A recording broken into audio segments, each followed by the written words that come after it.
ओरियंताणं नमो सिद्धाणं नमो ऐरियाणं नमो जैणं नमो लेशपदाणं येसो पञ्चानमुक्कारो नमोभावप्रणाशनं मङ्गलानं च सभेशमडमो मङ्गलं भगवान् वीरमङ्गलं गौतमप्रभु मङ्गलं स्तुतिभद्राध्याजैनधर्मस्तु मङ्गलम् अज्ञानातिमिरान्धानां ज्ञानाञ्जनशलाकया नेत्रमुन्मीलितं येन तस्मै श्रीगुरवे नमः।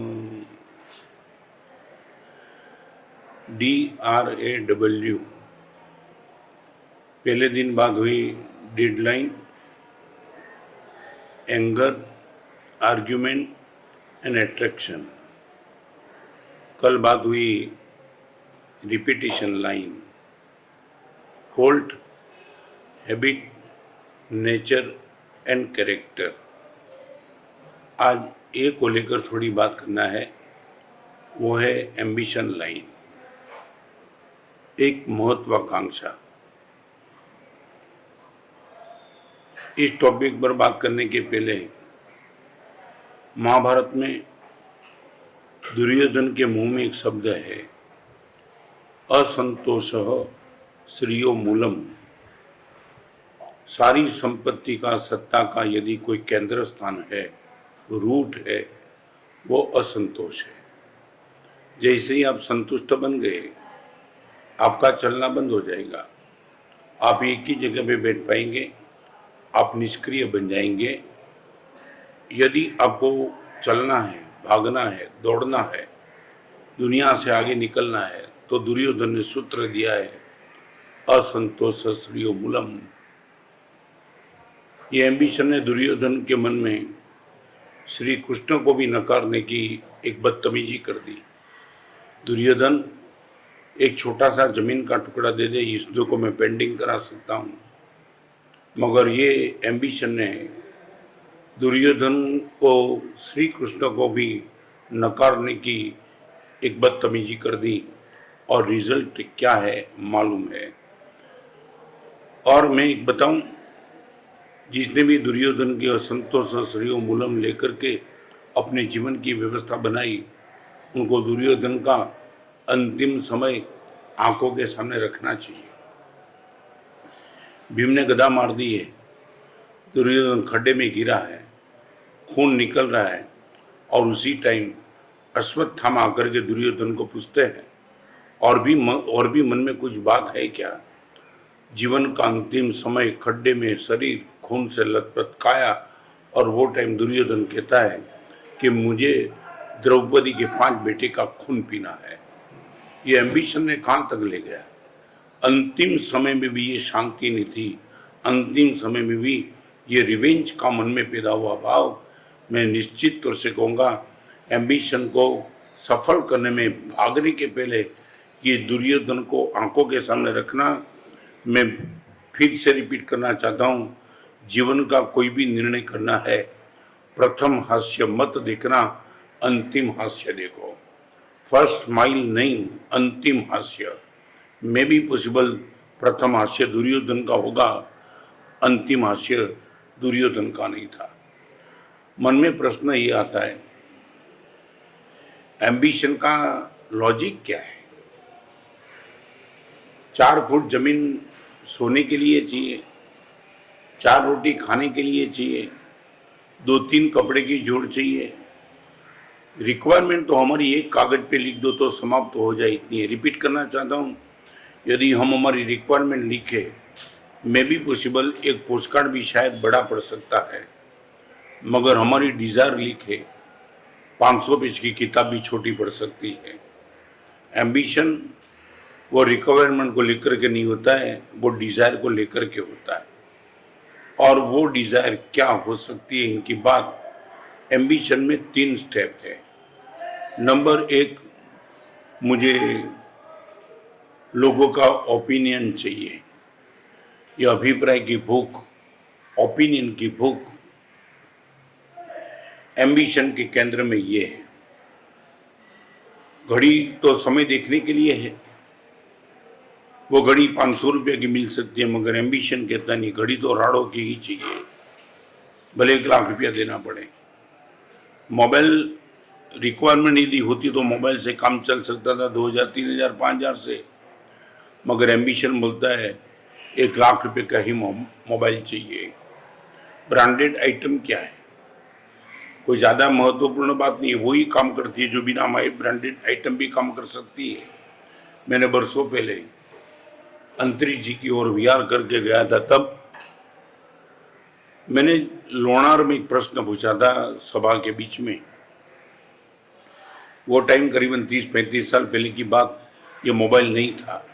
तब मैंने पूछा था कि घड़ी में सबसे महत्वपूर्ण पार्ट कौन सा है, डायल है कि कांटे है? श्रोता ने जवाब दिया कि कांटे है। तो फिर मैंने पूछा था कि बाजार में जब तुम जाते हो तो घड़ी को पसंद करते हो, कांटे को देख करके पसंद करते हो कि डायल को देख करके पसंद करते हो? जो खर्च करते हो वो डायल का है कि कांटे का है? कांटे को लेकर यदि तुम घड़ी ले लो बहुत कम रेट में आ सकती है, मगर आपको डायल चेक करना है। एक लड़के ने अच्छा जवाब दिया था, महाराज साहब आपकी बात हम समझ गए, मगर उनका एक जवाब ये है, हमारे लिए घड़ी में कांटे महत्वपूर्ण है और दूसरे को दिखाने के लिए डायल महत्वपूर्ण है। बस ये है एम्बिशन का रूट। जब तक ओपिनियन की भूख नहीं खत्म होगी तब तक ये एम्बिशन में आगे निकलना ही पड़ेगा। प्रश्न ये आता है, ओपिनियन की इतनी चिंता क्यों है? अब मुझे पूछो, हमारा पूरा मुनि जीवन, आप ये मुझे पूछ सकते गुरुदेव आपको क्या ओपिनियन की भूख नहीं है? नहीं, हम चाहते हैं मेरे एक्सपीरियंस को। आप मेरे जीवन के लिए ओपिनियन कुछ भी दो, और एवरेज 70-80-90% लोग मुनि को सुखी नहीं मानते, त्यागी मानते, मगर सुखी नहीं मानते। कभी कभी हम रास्ते में जाते तो चर्चा करते, ये निकल गए, जिंदगी में सब कुछ छोड़ दिया, जैसे वो हमारी दया खाते। तो मेरी बात करूं, हम मुनि जीवन की बात करूं, शायद मेरे लिए आपका ओपिनियन अच्छा न भी हो, मगर एक्सपीरियंस में तो मेरे पिताजी की भी ताकत नहीं कि मेरे एक्सपीरियंस को वो पहुंच पाए। 53 साल के दीक्षा जीवन में न एडवांस टेक्नोलॉजी मेरे पास है, न एसी है, न बाथरूम में स्नान कभी किया है, न छुआऊं पैसे को, न लड़के को छूने का प्रश्न आया है, आने वाला भी नहीं है। 4 दीवार के बीच में बंद होने के बाद तुम लाओ मेरे सामने 500 करोड़ के मालिक को, मैं प्रूव कर दूंगा उनसे ज्यादा सुखी मैं हूं। This is our experience. और एक्सपीरियंस को लेकर के एम्बिशन को आगे बढ़ने का चांस ही नहीं। मुझे किसी से आगे नहीं बढ़ना है, तो नंबर 1 एक एम्बिशन लाइन तय कर दो, और इसके लिए दूसरे के ओपिनियन की भूख कम कर दो। मैं क्या हूं बराबर है, दूसरा मुझे क्या मानता है वो पागलपन छोड़ दो। और आपको मालूम नहीं दूसरा आपको क्या मानेगा। आप मस्ती में रहते हो, दूसरा आपको भिखारी भी मान सकता है, आपको मालूम नहीं। पहली बार गांव के लोग कभी ट्रेन में बैठे ही नहीं थे, और वो ट्रेन में पहली बार बैठने के लिए स्टेशन पे आ गए। और आपको मालूम होगा, आपने देखा होगा फर्स्ट क्लास का डब्बा होता है, डनलोप की गाड़ी होती है, आप उसमें ही मुसाफरी करते हो। और न मालूम वो जो गांव के लोग थे पहली बार जो ट्रेन में बैठने के लिए आए थे, वो स्टेशन पे आए, गाड़ी वहां रुकी, सामने एसी का डब्बा था, सब अंदर घुस गए। अभी 10 मिनट के लिए ट्रेन रुकने वाली थी, जैसे ही अंदर गए, गांव का एक आदमी अंदर गया, अंदर जाके सीधा बाहर आ गया। उसने बोला भाई अंदर बैठने जैसा नहीं। उसने बोला क्यों? मरीज का डब्बा है। अभी उनको लगा डनलोप की गाड़ी ऐसी गद्दी पे तो मरीज सोता है, हम थोड़े सोएंगे। अभी आप फर्स्ट क्लास के डिब्बे मानते हो, वो मरीज का डिब्बा मान के बाहर निकल गया। क्या करेंगे ओपिनियन को? नंबर 1 प्लीज ये भूख तुम्हारी कम कर दो ओपिनियन की। कोई आपके ओपिनियन को आप देखो, और ओपिनियन में क्या होता है, नेगेटिव ओपिनियन की असर हमको जल्दी हो जाती है। आप सूट पहन के बाहर निकलो, और जैसे ही आपको कोई मिला, आपको सूट पहनने का भी आनंद तब होगा, ओपिनियन आपको, आप सामने वाले को पूछेगा कैसा लग रहा है सूट, और वो बोलेगा यार शाहरुख खान लगता है, और तुम्हारा कॉलर टाइट हो गया, कमाल, मैं भी ऐसा ही मानता था। और बस 10 कदम आगे चलो, और वो दूसरा आपको देख करके मुंह भी काटेगा। आप उनको पूछे यार मुंह क्यों भी काट लिया, यार क्या भिखारी जैसा कपड़ा पहना है। अभी एक आदमी ने शाहरुख खान को ओपिनियन दिया था, दूसरे ने भिखारी का दिया, आपको लग, और दर्पण में देखा तो आपको लगा साला भिखारी जैसा ही लगता हूं मैं। क्या करेंगे? नंबर 1 ओपिनियन, और ओपिनियन के पीछे भी राज है, ईगो पुष्ट कर रहा है। 10 लोगों के बीच में मैं ऊपर हूं, ये मानसिकता एम्बिशन के रूट में जाना है तो चेक कर लो। नंबर 1 आपको ओपिनियन चाहिए, नंबर 2 ईगो पुष्ट करना है, और ईगो पुष्ट करने के लिए 3rd नंबर का स्टेप आपको जाना ही पड़ेगा एक्सेस में। एक्सेस दैट मीन्स अधिक। Anything in excess is poison. कोई भी चीज, आप दूध में शक्कर भी ज्यादा डालेंगे, शक्कर आपकी, दूध आपका, डिब्बा आपका, हाथ आपका, चम्मच आपकी, मगर दूध को यदि स्वादिष्ट रखना है तो शक्कर की भी मात्रा लिमिट में चाहिए। शक्कर भी यदि ज्यादा डाल दी, दूध बेस्वाद बन सकता है। संपत्ति ज्यादा एक्सेस, सत्ता ज्यादा एक्सेस, आपाधापी तुम्हारी ज्यादा एक्सेस, और ये एक्सेस आपको निश्चित तौर से तनाव में रखेगा। Ambition line, opinion, ego and excess, 3 पर यदि तुमने कंट्रोल किया। और एक बात मैं बता, हम तो वीआर करते करते जाते, 53 साल से भी व्हीकल में तो बैठने का प्रश्न आता नहीं, मगर तुम जो गाड़ी लेके जाते हैं ना व्हील हाईवे पे, तो तुमने देखा होगा हाईवे पे जो कुत्ते घूमते हैं ना, वो कुत्ते गाड़ी के पीछे भागते हैं। शायद बोलो तुमने कभी चेक किया कोई कुत्ता गाड़ी तक पहुंच पाएगा क्या?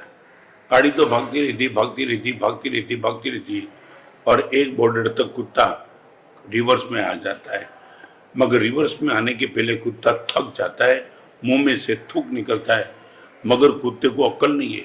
फिर दूसरी गाड़ी निकली और कुत्ता वहां भागते फिरा। मैं आपको 2 प्रश्न पूछूं। एक प्रश्न, कुत्ता कभी गाड़ी तक पहुंच पाएगा क्या? नहीं। और शायद गाड़ी तक पहुंच भी, मैं गाड़ी का मालिक बन पाएगा क्या? मान लो कि कुत्ता गाड़ी तक पहुंच गया, गाड़ी का मालिक बन पाएगा तो क्या? नहीं। और तीसरे नंबर, गाड़ी का मालिक बनने के बाद भी कुत्ते को शांति मिलेगी? कुत्ता कुत्ता ही रहेगा ना, आदमी तो नहीं बन पाएगा ना। तो 3 चीज, नंबर 1 कुत्ता कितना भी भागता रहे गाड़ी तक पहुंचेगा नहीं, पहुंचेगा तो मालिक बनेगा नहीं, और मालिक बन भी जाएगा तो भी कुत्ता कुत्ता ही रहेगा, आदमी नहीं बन पाएगा।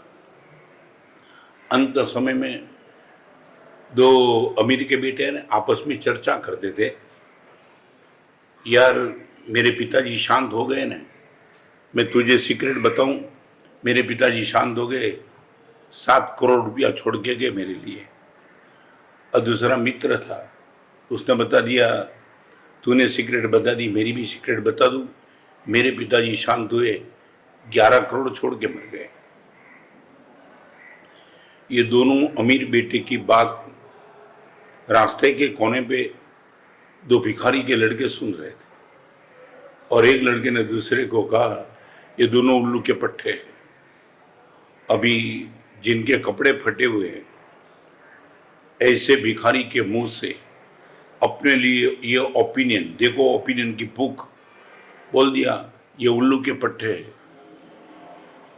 वो हैरान, और एक अमीर के बेटे ने वो सुन लिया तो भिखारी को नजदीक बोला, यहाँ आओ।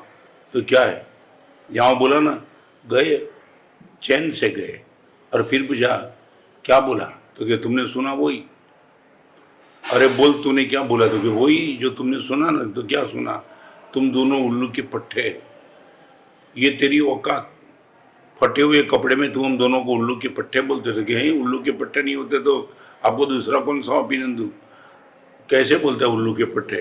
तो कि तू बोलता है मेरा बाप 5 करोड़ 7 करोड़ छोड़ के मरता है, ये बोलता है मेरा बाप 11 करोड़ छोड़ के मरा है, हम दोनों के बाप तो पूरी दुनिया छोड़ के मर गए। तब उनको लगा उल्लू के पट्टे के कि साला ये तो जिंदगी तबाह कर दी, हमसे तो ये मजे में है यार। तो एम्बिशन का अंतिम नतीजा ये है कि आपकी आंख में वो टाइम जब रिवर्स में गाड़ी आने का चांस नहीं होगा, अंतिम समय। मैं आपको ही पूछना चाहता हूं, आपने कभी नेपोलियन को सुना है क्या? सम्राट नेपोलियन, जिनकी बात पूरे इतिहास में भरी पड़ी है, एक नेल्सन के सामने नेपोलियन हार चुका था, और अंत समय सेंट हेलिना के टापू में नेपोलियन कैद पड़ा था। सम्राट नेपोलियन, वो शब्द भूल जाओ तुम। इतनी एम्बिशन लेकर के घूमने वाला नेपोलियन का अंतिम समय सेंट हेलिना के टापू में था। और एक दिन नेपोलियन